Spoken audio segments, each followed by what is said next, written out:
आदाब नाजरीन। उर्दू है जिसका नाम हम ही जानते हैं दाग, सारे जहां में धूम हमारी ज़बां की है। ये एहसास उस वक्त और मजबूत होता है जब हम उर्दू को नई नई बस्तियों में जो है आगे बढ़ता देखते हैं, परवान चढ़ता देखते हैं। उर्दू के चाहने वालों को हम नई नई बस्तियों में अपनी ज़बान की कदर करवाते हुए और अपनी ज़बान को मशहूर करवाते हुए और अपनी ज़बान को आगे बढ़ाते हुए जब हम नई नई बस्तियों में देखते हैं तो हमें यह एहसास और मजबूत करना पड़ता है कि हमारी ज़बान जो है वो कभी मर नहीं सकती है, क्योंकि यह हमारी मादरी ज़बान है। जो मोहब्बत अपनी माँ के साथ होती है वही मादरी ज़बान के साथ भी होती है।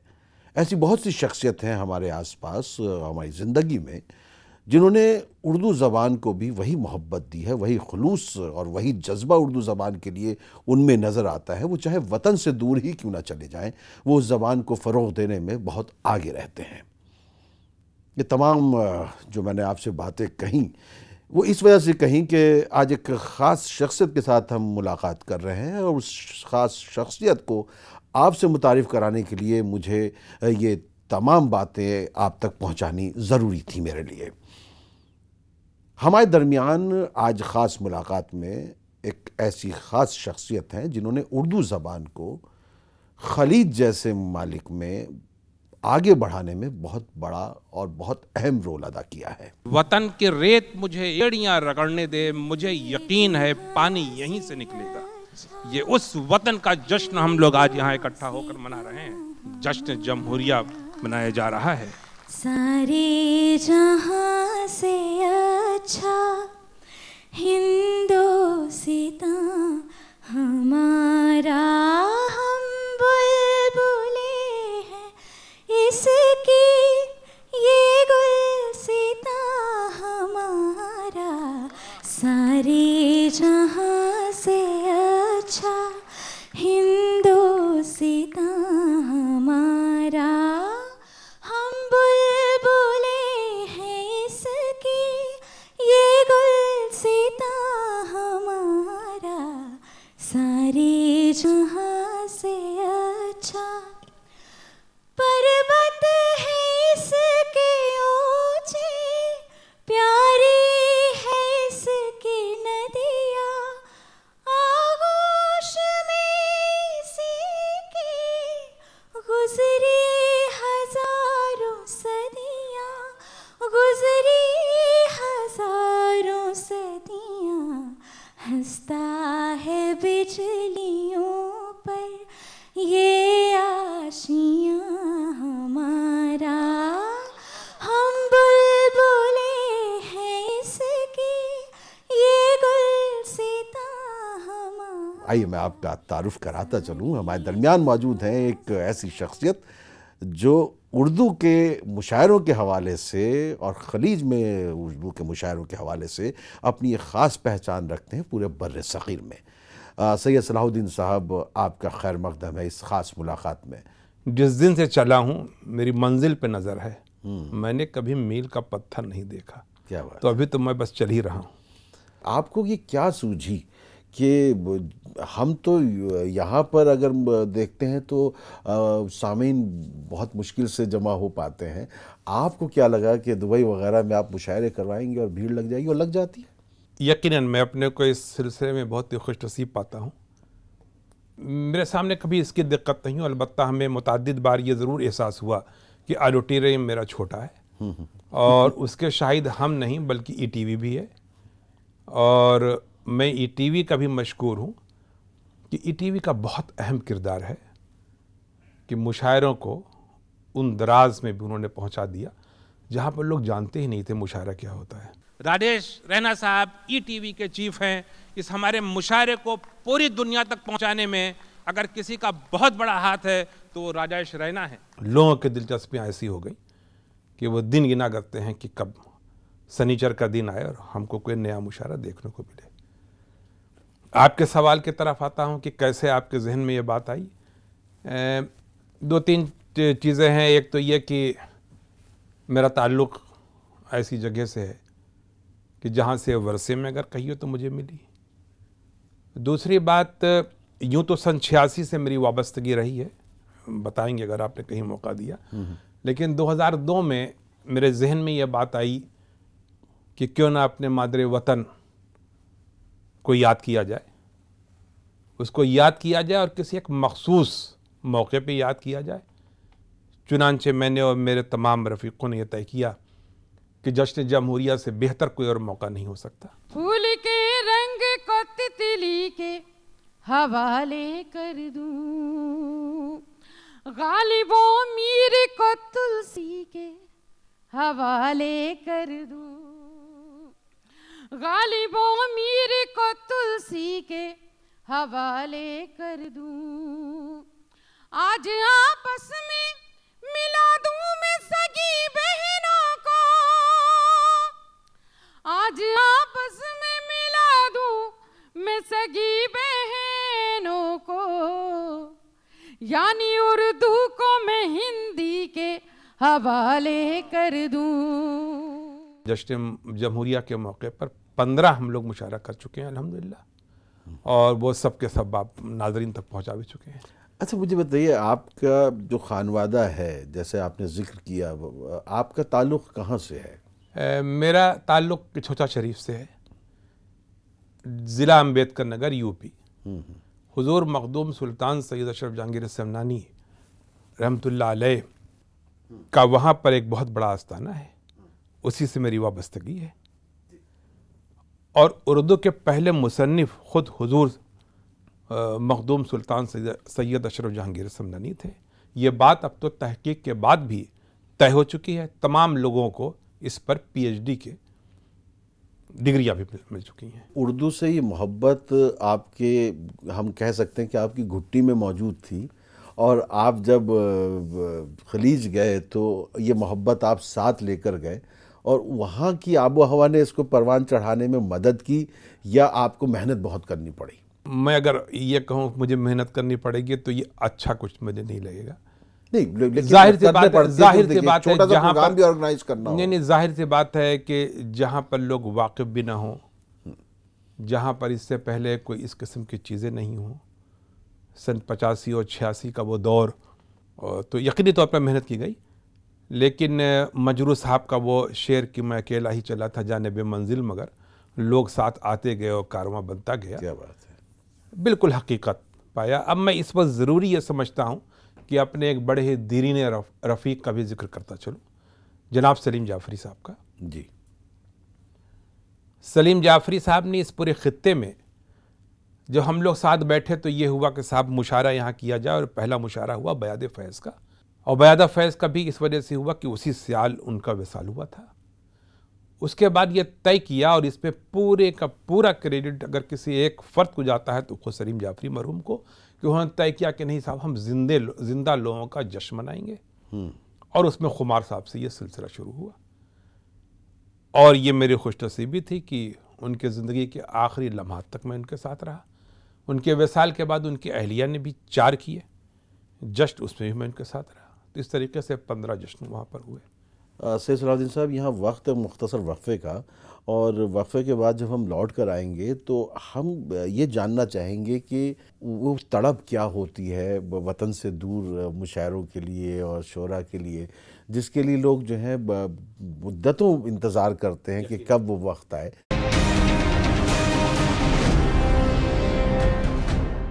ख़ास मुलाकात में आज हमारे साथ हैं एक ख़ास शख्सियत जो उर्दू ज़बान, उर्दू शेर व शायरी को खलीज जैसी जगह पर बहुत बुलंदी अता कर रहे हैं, उन मुशायरों के ज़रिए जो लगातार 15 बरस से वो वहाँ पे करवाते आ रहे हैं। और सैयद सलाहुद्दीन साहब से हम बात कर रहे हैं। सैयद सलाहुद्दीन साहब, दुबई जैसी जगह में वो क्या तड़प और बेचैनी होती है जिसका इंतज़ार लोग करते हैं? क्योंकि देखिए, आज का जो दौर है, यूट्यूब पर आपको हर शायर मिलता है, आप किताबों में पढ़ सकते हैं, ETV मुसलसल हर शनिचर और इतवार को जो है वो ये कारवाने सुखन लेके हाजिर हो जाता है। उसके बावजूद वो क्या तशनगी, वो क्या प्यास है कि आपके मुशायरों के लिए लोग जो है साल भर इंतज़ार करते हैं। और बकौल आपने भी कहा, ये बात कही है कि कि जगह कम पड़ जाती है। इस कदर तड़प होती है कि लोग जो है वो 6 महीने पहले से इस कोशिश में रहते हैं कि उनसे यह वादा कर लिया जाए कि अब की आपका दावतनामा सबसे पहले पहुंचेगा। ये हमारी खुशकिस्मती है। इसमें सिर्फ मैं ही नहीं बल्कि इंतज़ामिया के जितने लोग हैं बहुत ही एक्टिव हैं। हम एक मैगज़ीन सोनियर उसमें शाया करते हैं, आपकी नज़रों से गुजरा होगा जी। दस्तावेजी उसको एक हैसियत मिल चुकी है, लोग अपने ड्राइंग रूम्स में उसको रखना चाहते हैं। हमारे मुशायरे की दो एक इनफरादियत है, ये मेरा अपना नहीं कहना है, लोगों का कहना है। हमने इस मुशायरे को ये चाहा कि सिर्फ़ और सिर्फ एक ऐसा मुशायरा हो और कवि सम्मेलन हो जिसको आप ये सुनने के बाद ये कह सकें कि किसी हम अदब की एक महफिल में गए थे और जहाँ से कुछ सीख कर आए हैं। मेरे खेतों में है फसलों के लहकते झूमर, ऊंचे नीचे है मकान, लाल किले का मंजर, फूस के घर में दिखाऊंगा तुझे ताजमहल। आ मेरे गांव में चल, आ मेरे गांव में चल, आ मेरे गांव में चल, आ मेरे गांव में चल। शहर की भीड़ में रुकता नहीं सर पे आंचल। आ मेरे गांव में चल, आ मेरे गांव में चल। मेरी बगिया में सदा बोले है कोयल कूकू, कच्ची दीवारों से आ जाती है सौंधी खुशबू, कच्ची दीवारों से आ जाती है सौंधी खुशबू। गीली माटी से निकलता है जहां रोज कंवल। आ मेरे गांव में चल, आ मेरे गांव में चल। रोज दंगा है तेरे शहर में सुख चैन कहाँ, रोज दंगा है तेरे शहर में सुख चैन कहाँ। रोज उठता है हर एक समत तासुब का धुआं, रोज उठता है हर एक समत तासुब का धुआं। शहर हो ही नहीं सकता मेरे गाँव का बदल। आ मेरे गाँव में चल, आ मेरे गाँव में चल, आ मेरे गांव में चल, आ मेरे। इंतखाब जिस वक्त हम शोराई कराम करते हैं तो हम लोगों की नज़रें बड़ी मजबूत होती हैं कि हम उनको बुलाएं कि जिनके लिए लोग बेपनाह तड़प रहे हैं। दूसरी मैं आपको बतलाऊं इस वक्त कि आपके इस मुशायरे के, बल्कि मैं अपने नहीं आपके इस मुशायरे और कवि सम, क्योंकि ईटीवी हमारा एक हिस्सा है, इसकी ये पोजीशन है कि पिछले 15 सालों से दुबई शॉपिंग फेस्टिवल का ये ऑफिशियल इवेंट है। अरे वाह। उनके अपने कैलेंडर में इसकी जगह होती है।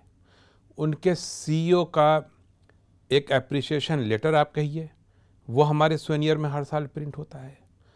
तीसरी चीज़ जो हमने मेहमानों को बुलाने का सिलसिला किया, तो हमने चाहा कि हर एक लोगों की नुमाइंदगी हो। मसलन फिल्मी दुनिया से फिल्म स्टार्स को हमने जहमत दिया, वो तशरीफ़ लाए वहाँ पर। मकबूल फ़िदा हुसैन को हमने बुलाया, वो वहाँ तशरीफ़ ले आए। सियासी हल्के से तमाम लोग, इसी साल हमने डॉक्टर फारूक अब्दुल्ला को बुलाया था। आज के दिन हम सबको दुआ करनी चाहिए और अल्लाह से ये मांगना चाहिए कि परवरदिगार हमारे वतन में इसी तरह ये फूल खिलते रहें, जो खुशबू फैलाएं, वो हिंदू हों, मुसलमान हों, सिख हों, ईसाई हों, जो भी रहने वाले हों। हिंदुस्तान को कौन सी चीज़ बढ़ाती है?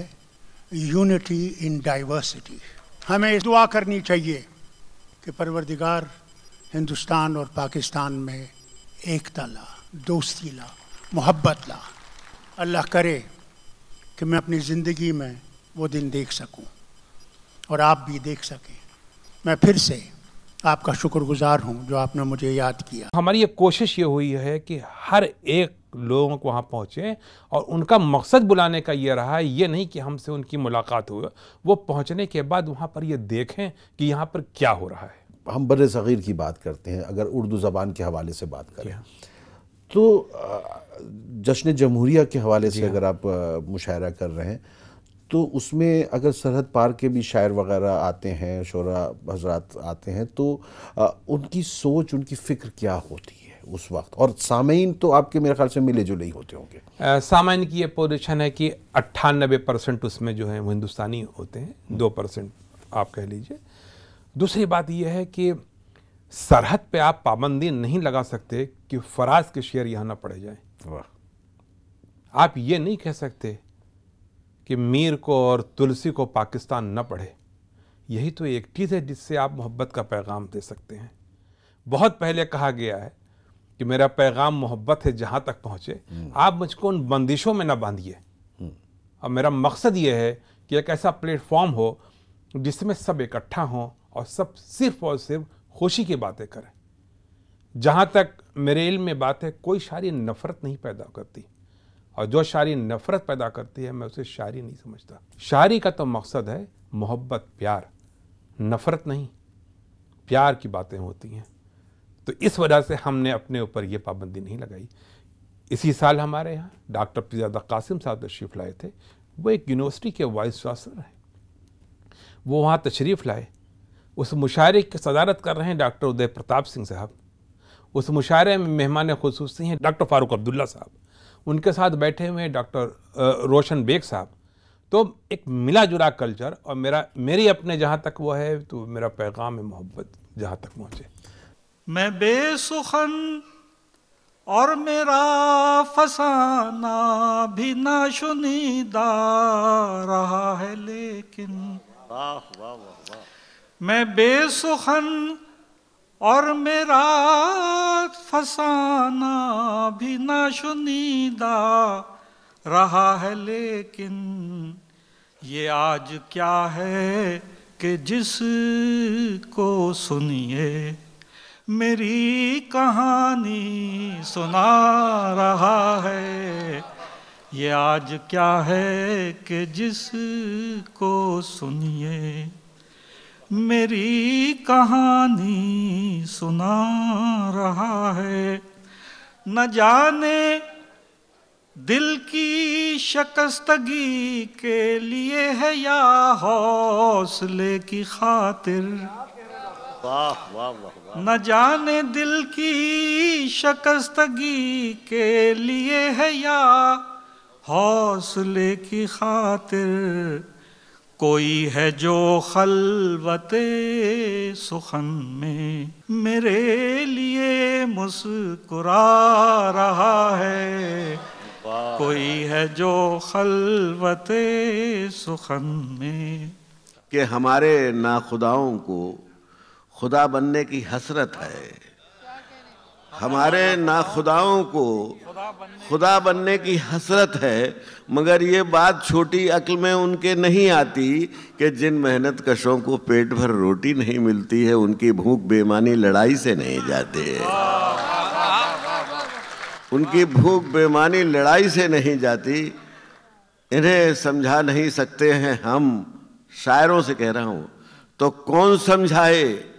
किसी की जान लेना धर्म का अपमान करना है। अगर तुम दे सको तो जिंदगी दो उन गरीबों को कि जिनका काम औरों के लिए विषपान करना है। मगर इन गलतियों के आप भी तो एक कारण हैं। घृणा को प्यार के अंदाज तुम सिखला नहीं सकते। कलम को तोड़ दो, अपने जला दो इन किताबों को, अगर तुम आदमी को रास्ते पर ला नहीं सकते। बड़ी दूर से आए हैं, प्यार का तोहफा लाए हैं जनाब सैयद सलाहुद्दीन साहब। डैश पे तमाम शोराए इकराम, ख़वातीन व हज़रात, मैं आप तमाम को यौम जमहूरिया की मुबारकबाद देते हुए मैं सलाम करता हूँ जनाब सलाहुद्दीन साहब को कि आप हमेशा यौम जमहूरिया मनाने के लिए एक अज़ीमुश्शान मुशायरा कवि सम्मेलन करते हैं। हमारे ये मुशायरा, ये कवि सम्मेलन हमारे मुल्क की तहजीब व तमद्दुन का एक हिस्सा है। This is a part of our culture. इसको आपने ज़िंदा रखा है जनाब सलाहुद्दीन साहब, हम आपके साथ हैं। हम रियासत कर्नाटका की आवाम की तरफ से आपको मुबारकबाद देते हैं। जब मुशायरे वगैरह की बात आती है, अगर हमें कोई छोटा सा भी मुशायरा अपने तौर पर करना चाहें तो अखराजात सबसे बड़ा मसला आता है। फिर शायरों के नखरे भी कुछ लोग कहते हैं कि वो बर्दाश्त करने बड़े मुश्किल हो जाते हैं अक्सर, और फिर सामीन को संभालना बड़ा मुश्किल हो जाता है, और ये पूरे इंतज़ामात सब कुछ। और आप देखिए अपने वतन में नहीं है, अपने घर में नहीं है, एक अलग दुनिया में है आप। तो ये सब किस तरह ऑर्गेनाइज होता है, इसके पीछे क्या वो जज्बा काम कर रहा होता है? सवाल इस बात का है कि हमें यहाँ जो है मसाइल खड़े हो जाते हैं कोई प्रोग्राम करने में, आप वहाँ पिछले 15 बरस से कर रहे हैं, तो ये रास्ता कैसे निकलता है जो कामयाबी की तरफ जाता है? नहीं, अल्हम्दुलिल्लाह। इस वक्त सबसे पहले मैं शुक्रिया अदा करना चाहूँगा वहाँ के हुक्मरानों का, वहाँ के प्रेसिडेंट, वाइस प्रेसिडेंट और रूलर्स का। इन्होंने ये इजाज़त दे रखी है कि हम अपने मुल्क का जश्न जिस तरह चाहें मनाएं। अगर सिर्फ पाबंदियाँ होती तो हम सोच भी नहीं सकते थे। दूसरा जो आपका सवाल है, यकीनी तौर पर दुश्वारियाँ तो बहुत हैं, क्यों नहीं हैं, लेकिन जब इरादा इस किस्म का है कि हमें जश्न मनाना है, मुल्क का जश्न मनाना है, तो जुनूनी कैफियत है। और उस जुनूनी कैफियत में, जैसा मैंने पहले अर्ज़ किया, कि अकेला एक फ़र्द वाहिद कुछ नहीं कर सकता, इसके लिए अंजुमन की ज़रूरत है।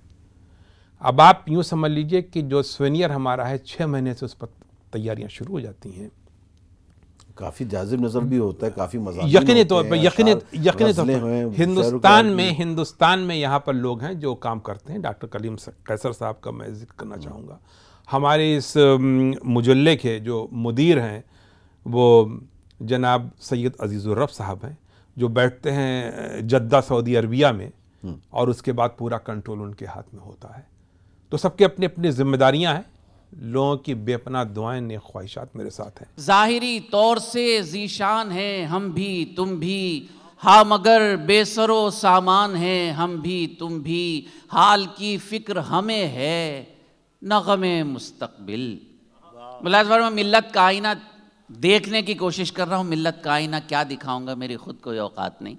ज़ाहिरी तौर से ज़ीशान है हम भी तुम भी, हाँ मगर बेसरो सामान हैं हम भी तुम भी, हाल की फ़िक्र हमें है न ग़मे मुस्तक़बिल, अहदे माजी के तो सुल्तान हैं हम भी तुम भी, हाल की फ़िक्र हमें है न ग़मे मुस्तक़बिल, अहदे माजी के तो सुल्तान हैं हम भी तुम भी। ज़िंदगी खेल है शतरंज का सुन लो यारो, ज़िंदगी खेल है शतरंज का सुन लो यारो, और इस खेल में नादान हैं हम भी तुम भी। बहुत अच्छे भाई, ज़िंदगी खेल है शतरंज का सुन लो यारो, और इस खेल में नादान हैं हम भी तुम भी। खुद शनासी का सफ़र तय नहीं होने पाता, अनवर भाई, खुद शनासी का सफ़र तय नहीं होने पाता, आज इस अम्र पे हैरान हैं हम भी तुम भी।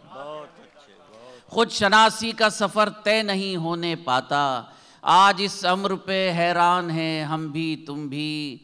मोहतरम प्रोफेसर पीरज़ादा कासिम साहब, सिर्फ मसनूई तबस्सुम है लबों पर माजिद, सिर्फ मसनूई तबस्सुम है लबों पर माजिद, वरना सच ये है कि परेशान हैं हम भी तुम भी।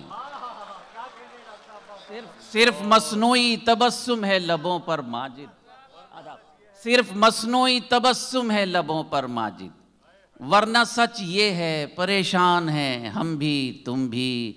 हाल की फ़िक्र हमें है न ग़मे मुस्तक़बिल, अहदे माजी के तो सुल्तान हैं हम भी तुम भी। सब पता है, सब पता है कि वो किधर का है, सब पता है कि वो किधर का है, दोस्ती है निभाए जाते हैं, दोस्ती है निभाए बहुत जाते हैं, दोस्ती जिंदाबाद। है। वाह, सब वाह। पता है कि वो किधर का है, दोस्ती है निभाए जाते हैं, जिनके चेहरे पे 100 खराशें हैं, जिनके चेहरे पे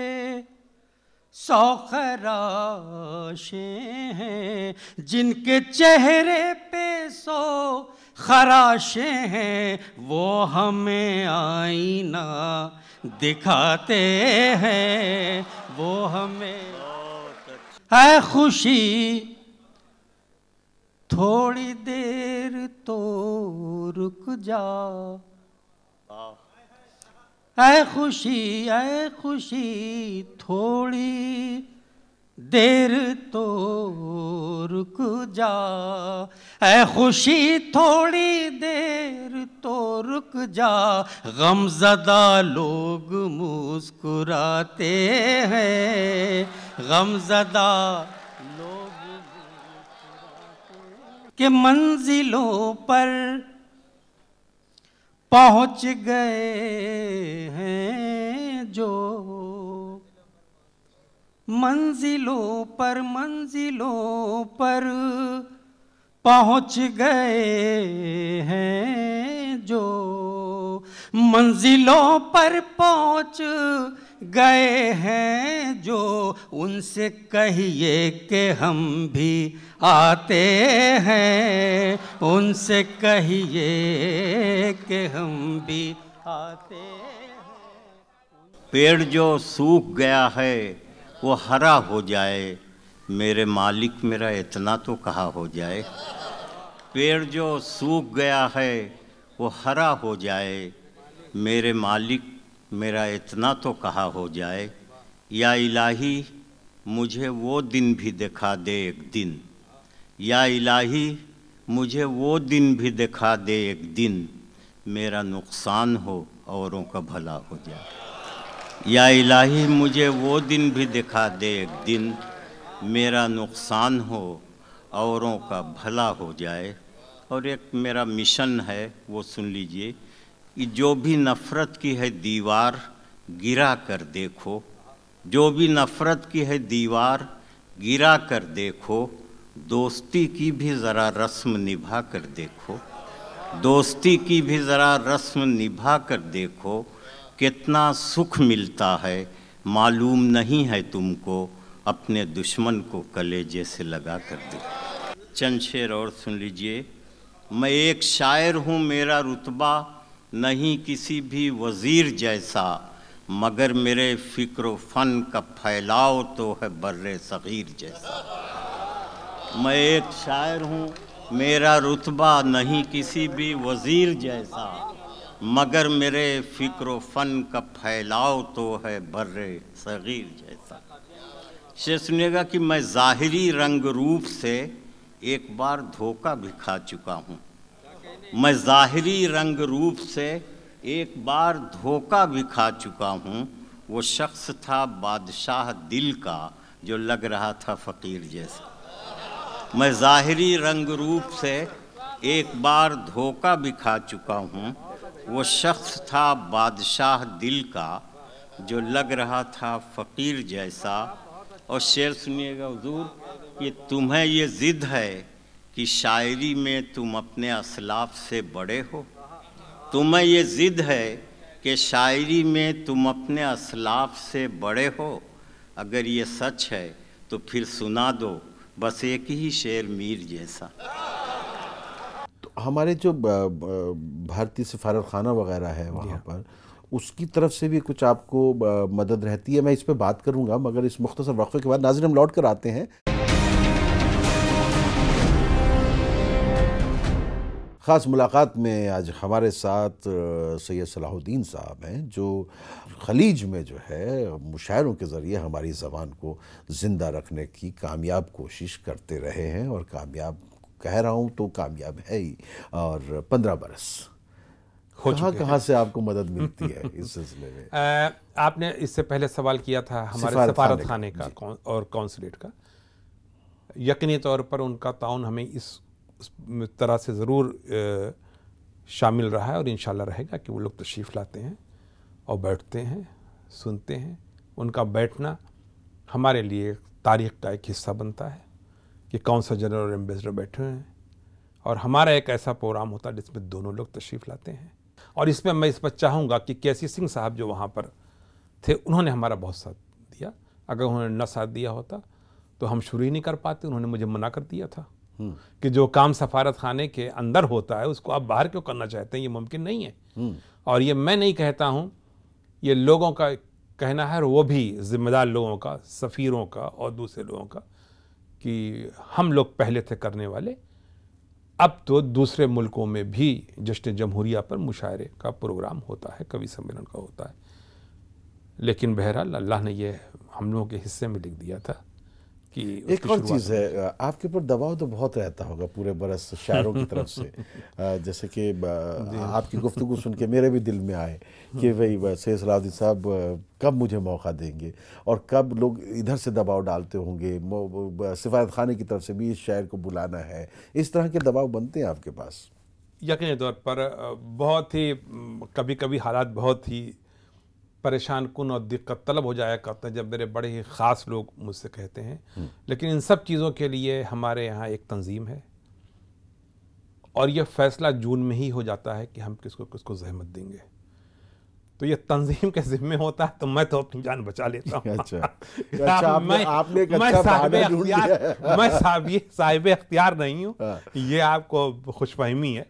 एक तंजीम है उसका मैं एक हिस्सा हूँ, वरना आपने बजा इरशाद फरमाया रहता है। क्योंकि आप जिस तरह की कामयाबी की बात कर रहे हैं, जिस तरह से मुशायरा दूर दूर तक जाता है, तो उस लिहाज से भी यकीनी तौर पर, और दुनिया के तमाम गोशों से ये हमारी बेपना खुशनसीबी है कि लोगों के टेलीफोन आते हैं कि कब ये होगा। मैं आपको बताऊं, तिवारी साहब जर्मनी यूनिवर्सिटी के में प्रोफेसर थे, अब तो रिटायर हो गए हैं। वो जर्मन से हमारे यहाँ 12 साल तक लगातार इस मुशायरे को सुनने के लिए आए।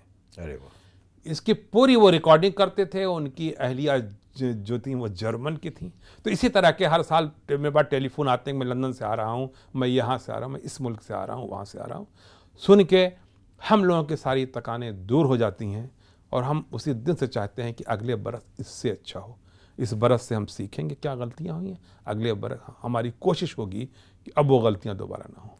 जैसे आपने बताया तिवारी साहब का जिक्र, जी हाँ, जो इतनी शायरी से मोहब्बत करते हैं, उसी से एक सवाल बाहर निकल के आ रहा है कि उर्दू ज़बान को लेकर आपका जो तजुर्बा है, आपने तो रेगिस्तान में इस ज़बान को जो है गुलाब की तरह महकते देख रहा है, तो आपको क्या लगता है इस ज़बान का मुस्तक़बिल आपको किस तरह का नजर आता है? बहुत ही ताबनाक है, बेपनाह रोशन है। मेरी आपसे गुफ्तगू हुई, लेकिन मेरे इल्म में ये नहीं हुआ कि आप दुबई कभी तशरीफ़ लाए हैं या नहीं लाए हैं। आप बिलखुसूस दुबई एयरपोर्ट पर उतरने के बाद अगर आप चाहेंगे कि आप अरबी में गुफ्तगू करें या इंग्लिश में, तो वहाँ पर इमिग्रेशन पे जो ऑफिसर तशरीफ़ फरमा हैं वो आपसे उर्दू में पूछेंगे कि आप दिल्ली से आ रहे हैं। अब आप इससे अंदाज़ा लगा लीजिए। ऑफिसर क्या हमारी तरफ के हैं इस वजह से उर्दू बोल रहे हैं, या वहाँ के भी लोग उर्दू बोल सकते हैं? बिल्कुल ही नहीं, बिल्कुल ही नहीं। सब वहाँ के मकामी हैं, बाकायदा उर्दू बोलते हैं। बल्कि मैं तो ये भी कहता हूँ कि जब आप गुफ्तगू करेंगे तो आपको ये नहीं अंदाज़ा होगा कि आप किसी अरब के ख़ित्ते में हैं, बल्कि आप ये कहेंगे कि अपने ही कहीं जगह है जहाँ पर मैं इससे पहले नहीं आया था। अच्छा सैयद सलाहुद्दीन साहब, आपने बैनुल-अक़वामी नौइयत की मुशायरे वगैरह किए हैं। हमारे मुल्क में सरकारी तौर पे बहुत से मुशायरे होते हैं, यहाँ पे भी जश्न जमहूरिया का मुशायरा होता है, और जश्न आज़ादी का भी मुशायरा दिल्ली में अकेडमीज़ वगैरह करवाती हैं, मुख्तलिफ़ जगह पे होता रहता है। आपको क्या लगता है कि इन मुशायरों में क्या वो चीज़ें और जोड़ी जाएं, इनके लिए भी वैसी ही तड़प और बेचैनी पैदा हो लोगों के दिल में और इसका इंतज़ार उसी तरीके से किया जाए जैसे पहले तारीख़ का हिस्सा था? मैं ये चाहता हूँ कि मुशायरा सिर्फ मुशायरा रहे, मुशायरे में वो शायरी रहे जो ज़िंदा रहे। वो शायरी आप न कीजिए कि जो 1 घंटे की हो। आप मुशायरे को आप ऐसा ना कर दीजिए कि वो मालूम ऐसा हो कि अपोजिशन की कोई तकरीर हो रही हो। आप वो गुफ्तगू कीजिए जो इशारे और किराए में हो। ये मेरी दरख्वास्त है कि मुशायरे को तो ऐसा कीजिए कि सारी गुफ्तगू आपकी हो जाए। क्या नहीं होती थी? आपको अगर तारीख ये चाहते हैं कि आज से 50 बरस क्या हुआ, तो आपको 50 बरस पहले के अशार सुनिए, आप वो तारीख बयान कर देंगे। वो अंदाज होना चाहिए। अब मैं अपने को इस काबिल तो नहीं समझ सकता कि मैं किसी शायर पे किसी किस्म की कोई तनकीद करूं, ना ही मेरा मकसद ये है, लेकिन ये ज़रूर मेरी ख्वाहिश है और इससे हम बहुत गुरेज रखते हैं, हमारी स्टेज पर इस किस्म की शायरी नहीं होगी। आपको, क्योंकि आपने गुफ्तगू के दौरान भी कुछ मिसरे, कुछ अशार आपने सुनाए भी हैं, तो आपको किस किस्म की शायरी पसंद आती है और किस तरह के शायर पसंद आते हैं? मुझे हर वो शायरी, हर वो शेर और हर शायर वो पसंद आता है जो प्यार और मोहब्बत की गुफ्तगू करे।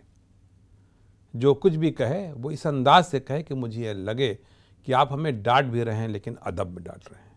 लेकिन अदीब से देखिए गुफ्तगू हो रही ना, जैसे जो हम कहते थे ना, जो गमे जाना जो है वो गमे जहां से जोड़ दिया जाता है, तो अब ऐसे दौर में जहां गमे जहां जो है इंसान का गमे जाना को खा जाता हो, उसमें आपको लगता है कि वो उस तरह की शायरी, वो मोहब्बत के वो अल्फाज निकल सकते हैं? उस किस्म की आप गुफ्तगू कीजिए जिसमें गमे जाना भी रहे, गमे दौरा भी रहे। ऐसा न लगे कि आप सिर्फ और सिर्फ ज़रूरत की शायरी कर रहे हैं। आज की शायरी कैसी हो रही है अगर कुल मिला के आप देखें? मतलब ज़्यादातर लोगों की शायरी बहुत अच्छी हो रही है, बहुत ही म्यारी हो रही है। पाकिस्तान में अच्छी शायरी हो रही है, हिंदुस्तान में? नहीं, इस सवाल का जवाब आप मुझसे मत लीजिए। ये मैं नहीं, इसका जवाब मैं नहीं दे पाऊंगा। आज के दौर में फैज़ है? आज के दौर में फैज़ है क्या? फैज़ तो मैं नहीं कह सकता। मैं कैसे कह सकता हूँ कि फैज़ है? जो एक पूरा एक तरक्की पसंदों का दौर था जिसमें एक पूरे उनके हम असर में मजाज आपका इशारा वो शायरी अभी आपका इशारा बहुत वाज़े है, लेकिन उस दौर में अगर आप याद करेंगे फैज़ वगैरह को, तो मुझको ये कहने में या मानने में ज़र्रा बराबर भी नहीं शक व शुबा है कि कल लोग याद करेंगे, वसीम बरेलवी को याद करेंगे, राहत साहब को याद करेंगे कि वो मेरे चेहरे तक अपनी नफरतें लाया तो था, मैंने उसके हाथ चूमे और बेबस कर दिया। भाई बहुत अच्छे, बहुत वसीम भाई। वो मेरे चेहरे तक अपनी नफरतें लाया तो था, वाह। वो मेरे चेहरे तक अपनी नफरतें लाया तो था, मैंने उसके हाथ चूमे और बेबस कर दिया। हिंदुस्तान हमारे हक की जगह है, भीख की जगह थोड़ी है, हक की जगह है, भीख की। अब मैं शेर पढ़ता हूँ। अताओ सिम भाई। हमारे बुजुर्गों का खून शामिल है, हमारा खून शामिल है, हमारा खून हाजिर पेश करता हूँ मुलाज़ पर। ये नए शेर हैं, पेश करता हूँ कि वो मेरे चेहरे तक अपनी नफरतें लाया तो था, मैंने उसके हाथ चूमे और बेबस कर दिया। सारे असहाबे फिक्र मतलब मुलाज़ा फरमाएं, तू समझता है कि रिश्तों की दुहाई देंगे? मुलाज़ा कीजिएगा, 7,000 की तारीख दोहराता हूँ कि तू समझता है कि रिश्तों की दुहाई देंगे? तू समझता है कि रिश्तों की दुहाई देंगे? अरे हम तो वो हैं, तेरे चेहरे से दिखाई देंगे। यकीनी तौर पर हमने बहुतों को देखा, बहुत लोग चले गए, उनका मैंने जिक्र नहीं किया।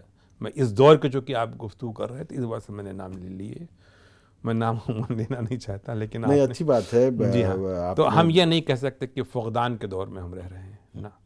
और उम्मीद भी है, आगे अच्छे शोरा आ रहे हैं, है उम्मीद है। जो बैनुक़वामी मामला उसमें जो है वो एक बुलंद मकाम। देखिए, हम जब बात करते हैं तो हम चाहते हैं कि मजाज क्यों नहीं मिल रहे हमको।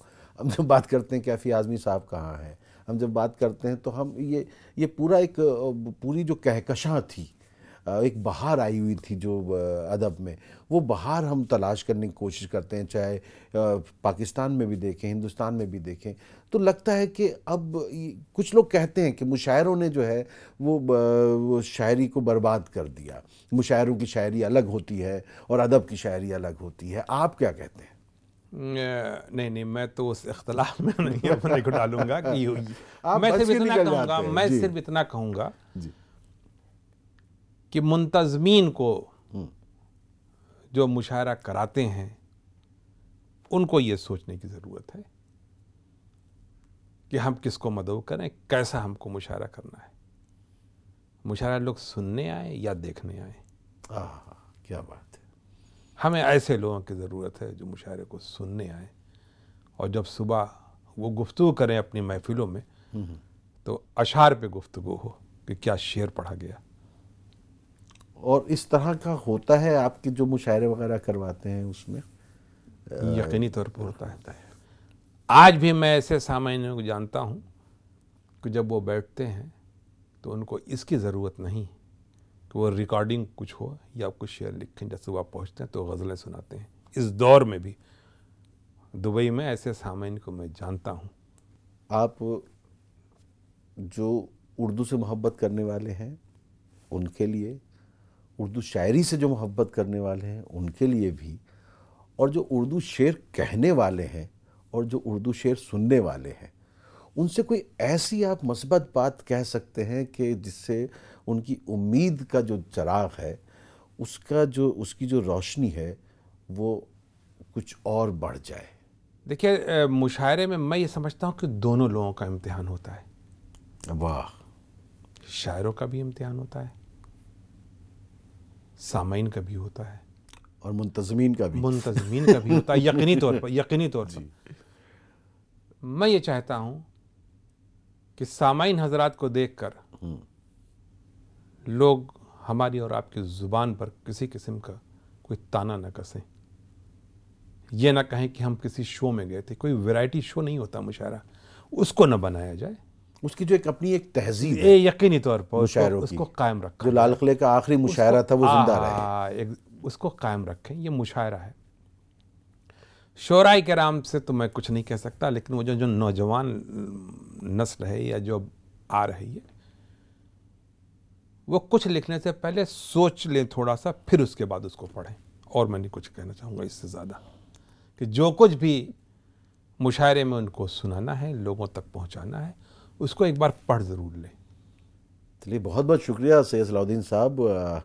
दरअसल हम आपकी पूरी शख्सियत पर गुफ्तगू करना चाहते थे कि आप वहाँ पर बरसरे रोज़गार हैं तो क्या कर रहे हैं, और लेकिन आपका जो जुनून है इस ज़बान को लेके, शेर व शायरी को लेके, उसने हमें मजबूर किया कि हम मुशायरे पर ही अपनी बात को मरकज़ियत दें, और हमने इसी पर बहस की है। नाज़रीन, सैयद सलाहुद्दीन साहब का ये मुशायरा आप हमारे साथ इस प्रोग्राम के दौरान देखते ही रहे हैं कि इस तरह की आपने क्लिपिंग्स वगैरह देखी हैं तो आपको अंदाज़ा हो गया होगा कि कितने बड़े लेवल पे ये मुशायरा होता है, और गुज़िश्ता 15 बरस से ये कर रहे हैं, और वो भी एक गैर सरज़मीन पर कर रहे हैं जहाँ की ज़बान जो है वो उर्दू नहीं है। उसके बावजूद वहाँ पर, और इसमें जैसे कि उन्होंने बताया कि ये जो प्यास है, जो तड़प है शेर व शायरी के लिए और ज़बान के लिए, ये तड़प और ये एहसास जो है जब आप जुदा होते हैं अपनी ज़बान से, अपनी सरज़मीन से, अपने वतन से, तब ये तड़प और बढ़ जाती है। इसलिए अगर आप इस ज़बान के साथ यहाँ मौजूद हैं, जैसा कि सैयद सलाहुद्दीन साहब की बातों से भी ज़ाहिर हुआ, तो इस ज़बान को इज़्ज़त दीजिए, इस ज़बान को बुलंदी देने की कोशिश कीजिए, इस ज़बान को अपनाने की कोशिश कीजिए, इस ज़बान से दामन बचाने की कोशिश मत कीजिए। आपका बहुत बहुत शुक्रिया, आपने हमें इतना वक्त दिया, और यकीनी तौर पर हम आपको नेक्स्ट ख्वाहिशात पेश करते हैं कि आपका ये जो काम है इसी तरह आगे बढ़ता रहे, और आप बहुत बहुत शुक्रिया। मैं नए ख्वाहिशात आपके साथ, आपके इस चैनल के साथ बहुत बड़ा किरदार अदा कर रही है ये टीवी उर्दू। बहुत बहुत शुक्रिया।